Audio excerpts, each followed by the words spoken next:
سلام زي خبركم تخطاتلتي بين تي في نلومي ربع شدشت ميازيا زد تدالو على توزينات تزلكم متسلخو كم وترك حساب فصام مدباتنا نخت كتاتلنا ندعدمكو بقدامنت ارئست زينا امراب تግራይ مصنات عليت كم زد تفصمو تحلقتي سبو مسلات اب صبصاباتو ገሊጹ ጋዜጠኛ ታምራት ነገራ ድሕሪናይ 3 ኣዋርሕ ማሰርቲ ብዋሕስ ተፈቲሑ ባይቶ ኮንግ አሜሪካ ኣብ ጉዳይ ኢትዮጵያ ውሳነ ከበሉ መዲቡ ዝነበረ ንድፈ ሕጊ ናብ ካልእ እዋን ኣሰጋጊርዎ ፈረንሳ ዘቋረጸቱ መድምህና ፀሓይል ባህሪ ኢትዮጵያ ብሩሲያ ንምትካእ ውጥን ከም ዘሎ ተቃሊዑ مرحته هاجرات معربة بالعلو روسيا توسخي اجداتات نمجبار يشواشو خمزلو أمريكا خمزة فلتاتن قال انزد هس الزيناتات حيزلكم متسيلخو سنين ايم كتال جزين لا تمنخو ابزا channel دمهنا يوترو تخطاتلت نختكونو سابسكرايب كتجبرو بخبري عدمكم معرب تግራይ مصنات عليت كم زت تفصمو تحلقتي سبو مسلات اب صبصاباتو ገሊጹ ኩናት ትግራይ ሲዒቡ ሓለፍትን ሓይልታት ጸጥታን ክልል ኣምሓራ ኣብ ምዕራብ ትግራይ ነተጋሩ ኢላማ ዝገበሩ መጥቃዕታት ምጽናት ዓሌት ምፍጻሞም ክልተ ዓለም ለኻው ተጣብቕቲ መሰላት ኣፍሊጦም ብ4 ሕዳር 2020 ኣብ ትግራይ ዝተወለ ኩናት ሕድሕድ ኢትዮጵያ ሲዒቡ ንዝሓለፈ ልዕሊ 16 ኣዋርሕ ክልል ኣምሓራ ነቲ ናይ ግባን ሕቶ ዘቕረበሉ ግዛት ምዕራብ ትግራይ ተቆጻጺሩ ምህላው ይፍለጥ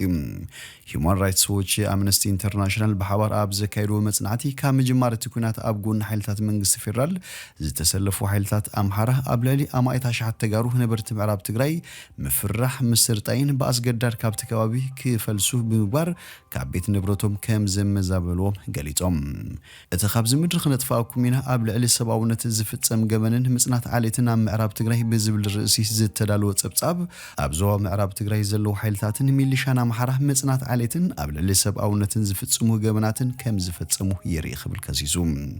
انتخون هاجراون عالم الخون محازوت إثيوبيا كبرت أب معرب تجري زفتسمو زلو جبنات كريه أي كألان قبل اتتصبصب نغيفهم زملكتو ماكالات منجست دما اتزكير زلو فري مصنات علي تطو كبلون كابتي كوابي زتمزابلو تولرت تجري بفقادو من حدحنتو من زت تحلون هملكو هنا بوتهم كملسو قالوم كبلات تحساسيوم اتي اب تجري زت ولا كينات ناب كلات عفارن امحران كاب زلحم ندحر كلهم اب تكونات زت تساتف حيلتات كبرتي جهستات بمفصام كخصصو ጸኒ حميم እዚ ጸብጻብ ከሳብ ዝተዳለወሉ ናይ መወዳታ ግዜ እቶም ተሐለቅቲ ሰው መስላት መንግስት ፌደራላዊ ኤጀንሲን ኮሙን ምሕዳር ክልል ኣምሓራ ህወሓትን ምላሽን ክቡ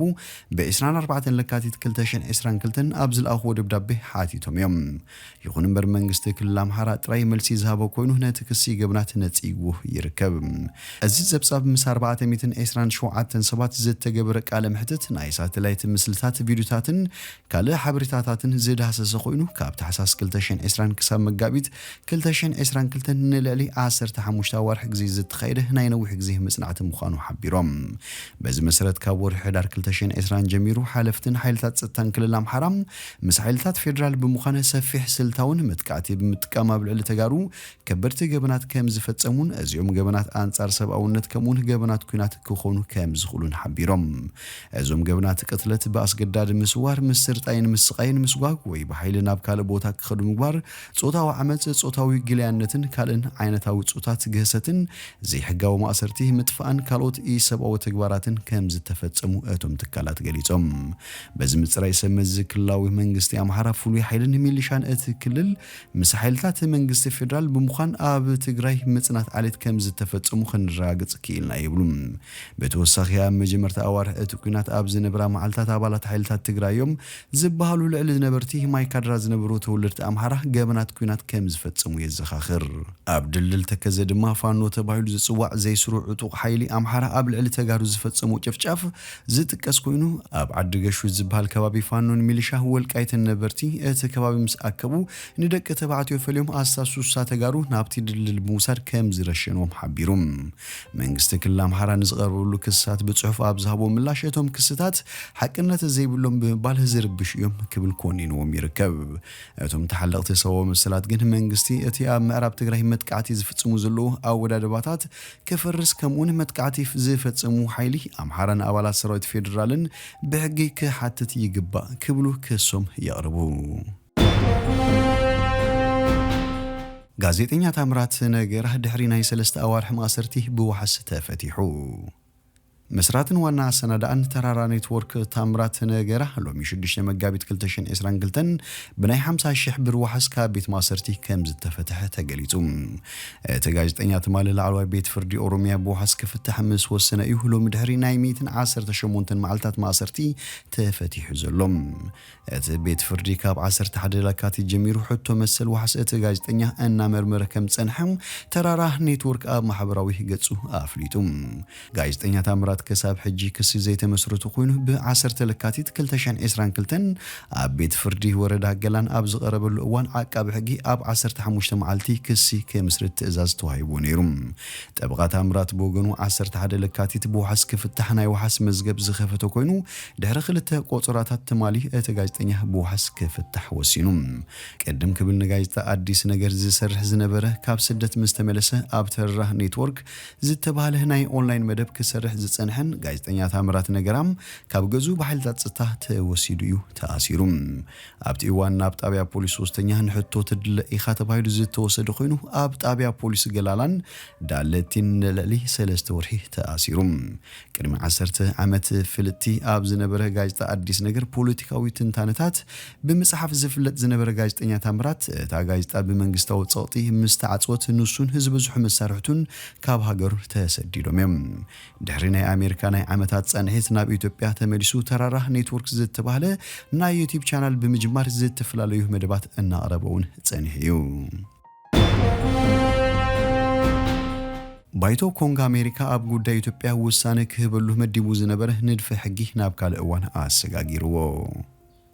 ባይቶ ወኪል ህዝብ አሜሪካ ወይ ኮንግረስ ምስኩናት ትግራይ ተታሃይዙ ኣብ ልዕሊ መንግስት ኢትዮጵያ ውሳኔ ክህበሉ መዲቡ ዝነበረም በኤችአር 6600 S3199 ዝፍለጡ ንድፈ ሕግታት ናብ ካልእ እዋን ከም ዝተሰጋገረ ተሓቢሩ እቲ ኮንግረስ ነቲ ናይ ውሳኔ መደብ ከም ዝናውሑ ዝተገልጸ ኣብ ኢትዮጵያ ምእንቲ ሰብኣዊ ሓገዛት ተወሲዱ ዘሎ ተበግሶ መቁራጽ ኩናት ዘምጾ ኣውታዊ ምዕባለታት ንምግምጋም ምዃኑ ኣብ አፍሪካ ላዕለዋይ ዲፕሎማሰኛ አሜሪካ ዝነበረ ቲቦር ናጂህ በትዊተር አረዲኡም ባይቶ ወክልቲ ህዝብን ሰኔትን አሜሪካ ነቲ ንድፈ ሕጊ ናብ ካልእ እዋን ንምስጋር ኣብ ስምዕ ምጽበጽሕዮም ተሰሚዑም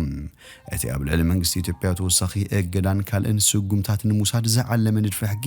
ኣብ ዝሓለፈ ዓመት ወርሒ ሕዳር በኣባላት ባይቶ ሰነተን ኮንግረስን ብመልክዕ እማመ ከም ዘቕረበ ይዝከር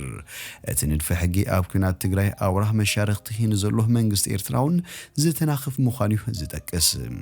መንግስቲ ኢትዮጵያ ምንዋሕ ውሳኔ ናይቲ ንድፈ ሕጊ ብእውንታ ከም ዝረኣዩ ብምጥቃስ ጠቕሊሉ ክእለ ጻዕርታቱ ከም ዝቕጽል ማዕከናት ዜና ናይቲ መንግስቲ ገሊጸን ፈረንሳ ዘቋረጸቶ መደብ ምህናጽ ሓይሊ ባሕሪ ኢትዮጵያ ብሩስያ ንምትካእ ውጥን ከም ዘሎ ተቃሊዑ ምስናጽነት ኤርትራ ኣብ 1991 ዝተበታተነ ሓይሊ ባሕሪ ኢትዮጵያ ዳግም ንምቋም ምስ መንግስቲ ፈረንሳ ዝተበጽሐ ስምዕ ብሰንኪ ኩናት ትግራይ ድሕሪ ምፍሻሉ እቲ መደብ ብሓገዝ ሩስያ ንምቕጻል ውጥን ከም ዘሎ አፍሪካን ኢንተለጀንስ ንወታደራውያን ምንጭታቱ ብምጥቃስ አቃሊዑ ኣብ ደገ ባሕሪ ዘይብላ ኢትዮጵያ ምስ ምምጻእ ቀዳማይ ሚኒስትር አብይ አሕመድ ናብ ስልጣን ኣብ ቀይሕ ባሕሪ ጽልዋታታን ምዕባይን ሓይሊ ባሕሪ ዳግም ንምቋም ክትሰርሕ ምዃና ክትገልጽ ጸኒሓ ነዚ ንምትግባር በቀዳምነት መብጻሕ ዝኣተውን ስምዕ ዝኸተመን ሃገር ፈረንሳ እያ ነይራ ኣብ ሕዳር 2020 ኩናት ትግራይ ድሕሪ ምውልዑን ኣብ ትግራይ ምግሃሰባዊ መሰላትን ድሕሪ ምፍጻሙን ፈረንሳ ነቲ ምስ ኢትዮጵያ ዝኸተመቶ ዳግም ምቋም ሓይሊ ባሕሪ ምሕዳስ ሓይሊ ኣየር ኢትዮጵያን ዝርከቦ ወታደራዊ ስምዓት ከም ዘደስክለቶ ኣፍሊጣ ኣብ ዓበይቲ ሓጽብታት እቲ ሃገር ስልጠና ኣባላቱ ይህብ ከም ዘሎ ዝግለጽ ሓይሊ ባሕሪ ኢትዮጵያ ናብቲ ቅድሚ ናጽነት ኤርትራ ዝነበሩ ዓቕሚ ናይ ምምላስ ሕልምታቱ ከግህድ ከም ዝኽእል እዩ ዝገልጽ ኣብ ኩናት ትግራይ ተሸሚሙ ዝርከብ መንግስቲ ኢትዮጵያ ጎኒ ጎኒ እቲ ንኩናት ዝጓርቶ ዘሎ ኣጽዋር ነዚ ሕልሚ እዚ ንምግሃድ ናብ ሩስያ የቋምት ከም ዘሎ ድማ እዩ ጸብጻብ አፍሪካን ኢንተለጀንስ ዝእምት መንግስቲ ኢትዮጵያ ንወራር ሩስያ ኣብ ልዕሊ ዩክሬን ናይ ደገፍ ኮነ ናይ ተቃውሞ ወግዓዊ መግለጺ ኣይሃበትሉን ሩስያ ወገና ኣብ ቀይሕ ባሕሪ ናይ ገዛ ርእሳ ወታደራዊ ማዕስከር ንምቋም ምስ ሱዳን ዝጀመረቶ ዝርብ ክትቅጽሎ ከም እትደልያ እተፍልጥ መራሕቲ ሃገራት ምዕራብ ኣብ ልዕሊ ሩስያ ተወሳኺ እገዳታት ንምግባር ይሸባሸባ ከም ዘለዋ ኣሜሪካ ኣፍሊጣ ፕሬስ ሴክሬታሪ ዋይት ሃውስ ጄን ሳኪ እቶም ሓደሽቲ ማዕቀባት ኣብ ልዕሊ ገንዘባዊ ትካላትን ብመንግስቲ ሩስያ ዝውነኑ ትካላትን ከምኡውን ውሕዳት ሰመዝን ፖለቲካዊ ተሳትፎን ዘለዎምን ሰብ ሃብትን ኦሊጋሪስክ ኢላማ ዝገበረ ምዃኑ ገሊጻ እዚ ስጉምቲ ንወራር ፑቲን ብድሕሪት ኮይኖም ብገንዘብ ዝድግፍዎ ዘሎ ኣካላት ተሓተቲ ክገብር እዩ ኢላ ብፍላይ ቡቻ ዝተባሃለ ከተማ ዝተፈጸመ ግፍዒ ስዒቡ ኣብ ልዕሊ ሩስያ ተወሳኺ እገዳታት ክግበር ዝቐርቡ ጻውዒታት ከም ዝወሰኸ እውን ተዛሪባ ከንቲባ ቡቻ አንቶሊያ ፌዴሩክ ብውሕዱ 327 ከም ዝተቐተለ ገሊጹ ይርከብ እቲ ኣብ ቡቻ ዝተረኸበ ጋሲ ናይ ሓባር መቃብር ድማ ኣብ ምዕራባውያን ሃገራት ዓቢ ቁጥዕ ፈጢሩ ይርከብ ፕሬስ ሴክሬታሪ ሳኪ ኣብቲ ትማሊ ኣብ ዋሽንግተን ዲሲ ዝሃበቶ ጋዜጣዊ መግለጺ እቲ ናይ ሕጂ ስጉምቲ ኣብ ልዕሊ ዝኾነ ይኹን ሩስያ ኢንቨስት ዝተገበረሎም ዝግበር ኮይኑ ኣብ ልዕሊ እቲ ሃገር ከቢድ ቁጠባውን ዓቕሞን ሃስያ ከተብጽሕ ድማ ኢላ ዎል ስትሪት ጆርናል ድማ እቲ ማዕቀብና ኣዝዩ ገዚፍ ባንክ ሩስያ ዝኾነ ሲበር ባንክ ዘካተተ ክኸውን ከም ዝኽእል ፀብጻብ ሂቡ ካልኦት ሚድያታት ኣሜሪካውን እቲ ሓድሽ ማዕቀባት ንደቂ ፕሬዝደንት ቭላድሚር ፑቲን ዘካተተ ክኸውን ከም ዝኽእል የቃሉ ህለው እታ ወሃቢት ቃል ግን እዚ ብዝምልከት ርእይቶ ካብ መሃብ ተቆጢባ ትርከብ እንተኾነ እቶም እገዳታት ምስ ሕብረት ኤውሮፓን ኣባላት ሃገራት ጉጅለ ሸውዓተን ተዋዲዱ ከም ዝትግበር ኣፍሊጣ ምስ ሃገራት ጉጅለ ሸውዓተን ሕብረት ኤውሮፓን ብምትሕባር ኣብ ቁጠባ ፋይናንስን ቴክኖሎጂን ሩስያ ዋጋ ዝኽፍሉ ተወሳኺ እገዳታት ክህልው እዮም ትብል ትማሊ ኮሚሽን ሕብረት ኤውሮፓ ኣብ ልዕሊ ኣብ ትካላት ቢዝነስ ሩስያ ኣታውን ወፃን ንግዲ እቲ ሃገር እገዳታት ንምግባር ከም ዝሃቀነ ኣፍሊጡ ነይሩ ብፍላይ ስምዕ ኩለን ኣባል ሃገራት እቲ ሕብረት ዝሓትት ኣብ ልዕሊ ሩስያ ሰደድ እቲ ገብሮ ፈሓም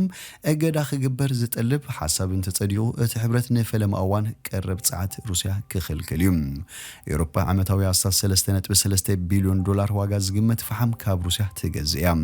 ከም በዓል ጀርመን ዝኣመሰለ ሃገራት ንምንጭ ጸዓት ኣብ ሩስያ ጽገተኛታት ኮናን ከለዎም ከምዚ ዓይነታት ስጉምታት ክወስድ ዘይፍቅዳ ይኽላየን እንተኾነ ብፍላይ ኣብ ሰሙን ሓይልታት ሩስያ ገበናት ኩናት ፈጺሞም ተባሂሉ ድሕሪ ዝቐርብሎም ዘሎ ክስ ግን ከምኡ ናይ ምግባር ዝንባለታት ከም ዘሎ ይግለጽ ፕሬዝደንት ፈረንሳ ኢማኑኤል ማክሮን ነቲ ጻውዒት ድሮ ተቐቢልዎሎም ከምኡውን ኣባል ሃገራት እቲ ሕብረት ኣብ ልዕሊ 4 ባንክታት ሩስያ ከምኡውን ካብ ሩስያን ቤላሩስን